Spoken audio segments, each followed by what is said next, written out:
يصلك معك ليل؟ يومين صلك معك ليل؟ طيب قل لي شو جاي على بالك أنت؟ شو جاي على بالك؟ جاي على بالك خبز؟ قد إيش صلك معك أنت؟ كتير؟ طيب جوعان هلا أنت؟ شو عم تاكل؟ قل لي شو عم تاكل؟ ناكل حشيش. عم تاكل حشيش؟ Over 60 millioner mennesker på flukt i verden i dag. 200 000 av disse velger å ta den farlige veien over Middelhavet i en liten gummibåt eller en liten motorbåt. I fjor døde 3500 av disse. Bare for å dra til et liv som var verre enn det de allerede hadde. I dag skal vi følge deres historie. Jeg har valgt å gå dypere inn i dokumentaren The Crossing.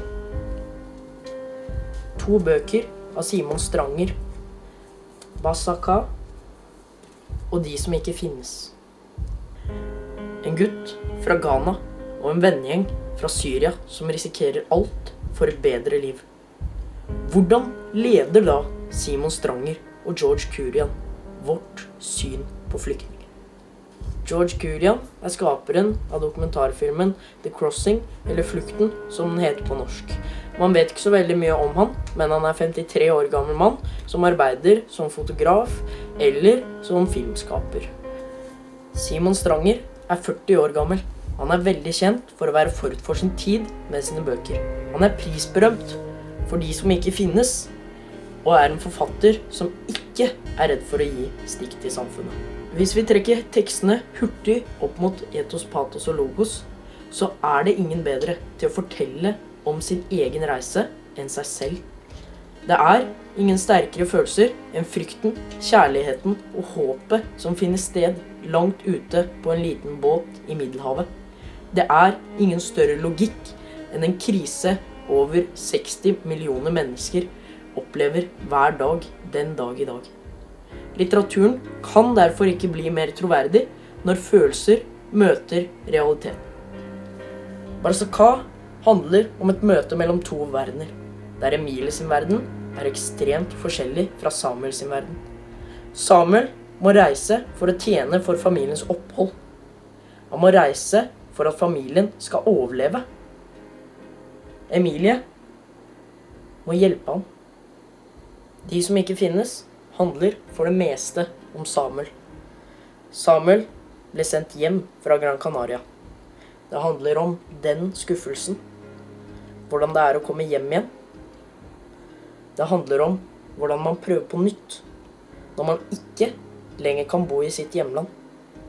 Det handler om integreringen og hvor lavt et menneske kan synke. Og det handler også om et siste håp. Hvordan Emilie blir til Samuels siste håp i desperasjon. I The Crossing ser vi den harde realiteten i Simon Stranger sine bøker. Det fiktive blir til virkelighet når en vennegjeng fra Syria forlater Egypt og trakasseringen der mot Europa. Et fritt land med nye muligheter. Man ser den lange veien, man ser møtet med smuglerne og hvordan de blir jugd til. Man ser den vanskelige integreringen. Man ser hvordan vennegjengen blir oppløst, og hvordan man mister alle. Hvordan man ikke kjenner noen lenger. Ingen relasjoner, og ingen som kjenner deg. Før vi går konkret inn på hvordan forfatterne leder oss med sine setninger, sine ord og sine uttrykk, så må vi se hvor vi står den dag i dag.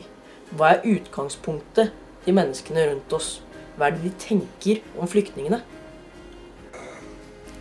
Hva det? Hva det første ordet du tenker på når jeg sier flyktning? Krig. Brun. Ikke gjør sånn ting. Krise. Bil. Vold. Hjemløse. Utlending. Krig. Nød. Penger. Hjelp. Utlending. Drukning. Urettferdighet.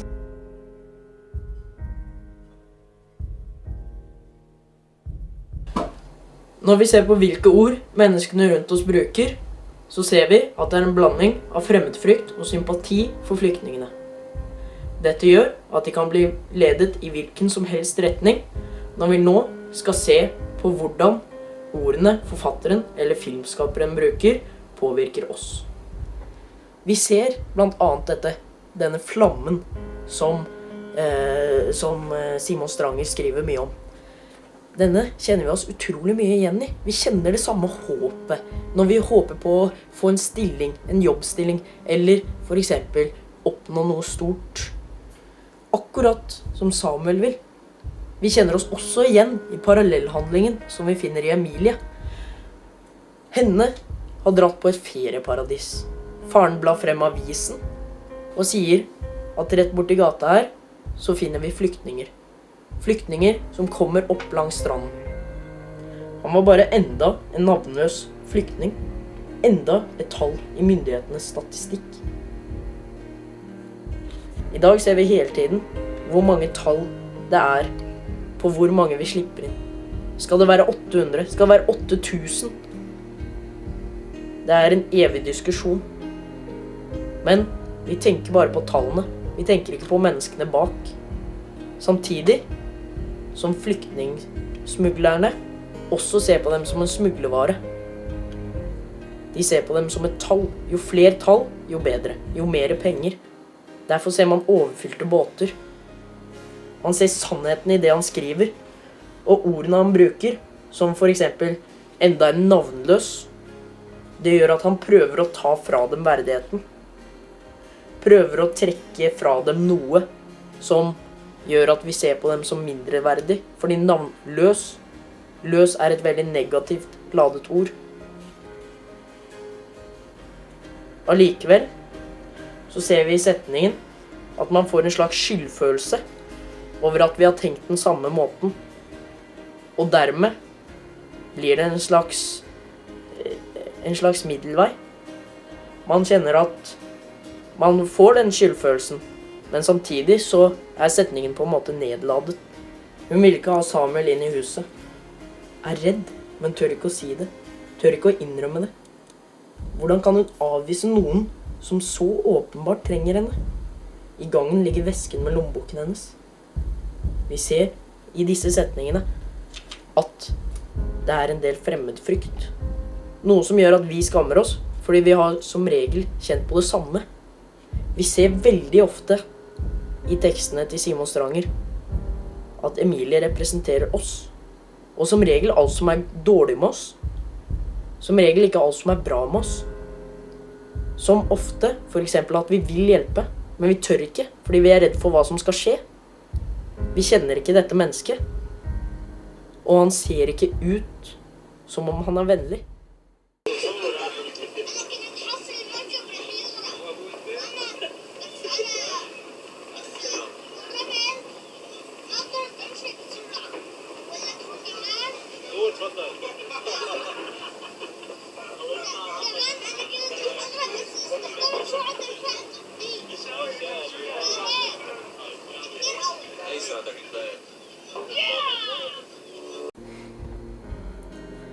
Vi ser på klippet at barnet forteller om døden nesten som en lek. Det gjør ikke at vi ser på han med forakt, men det gjør at vi ser på han som en modig person. Det han sier, og måten han sier det på, med en sånn glede, gjør at vi beundrer ham på en måte. At vi også får glede som smitter over på oss. Vi ser at denne gutten har kjempet, og han har overlevd, noe det står respekt av. Han smiler og er glad og holder motet oppe, noe som gjør at vi også smiler og blir glade.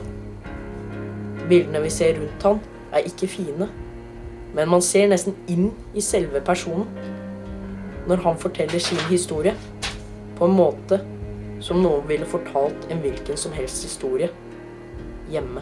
I de litterære tekstene finner vi mange av de samme virkemidlene.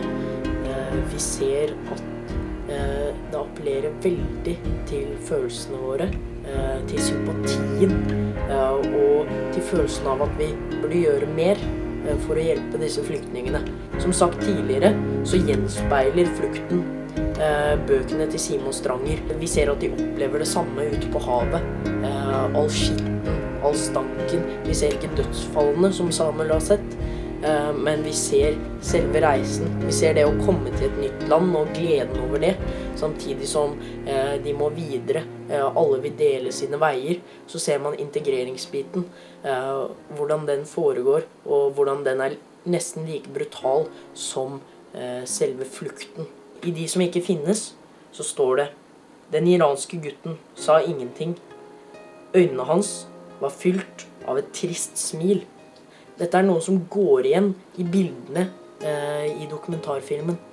Vi ser at de smiler til kamera, akkurat som vi ville gjort, men de har det fryktelig inni seg.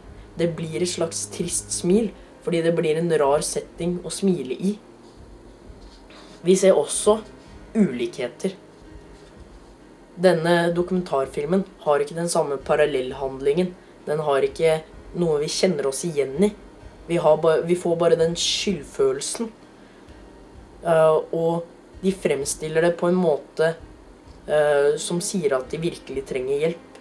Men Simon Stranger fremstiller det mer som at vi burde hjelpe, burde integrere bedre. Vi ser at det er noen ulikheter, men vi ser også likhetene. Likhetene blir i selve fremstillingen av flyktningene, mens ulikhetene blir hvordan de appellerer til oss.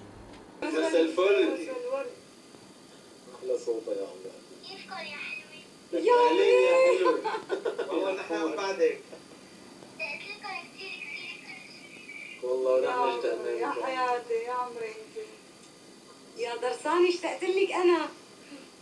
طب فيك تغني لنا اياها شوي ماما؟ فيك تقولي غني لنا هاي شوي. قولي لنا اياها. عبيوتنا بدنا نرجع، ما بدنا بحارتنا ندفع، لازم العالم يسمعنا، يوقف معنا ويساعد.